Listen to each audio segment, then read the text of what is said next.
येत्या 18 तारखेला डोरलेवाडीच्या मैदानात जे बैल 1 ते 8 क्रमांकापर्यंत त्या मैदानात फायनल राहतील त्यांची सर्वांची डोपिंग टेस्ट केली जाणार आहे। ही घोषणा आज मी इथं या मैदानात करत आहे। आणि इथून पुढे ही झाली माहिती देऊन टेस्ट करणं।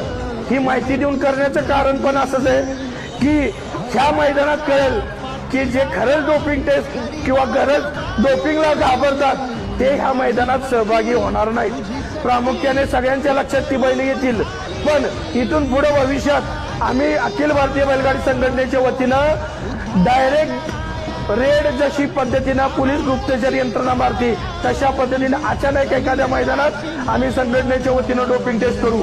आणि इथून पुढच्या मैदानात जिथं डोपिंग टेस्ट मध्ये जे बैल डोप मध्ये येतील त्या बैलांना प्रामुख्याने पहिल्यांदा म्हणून 3 महिने, दुसऱ्यांदा सापडला तर 6 महिन्याची बंदी।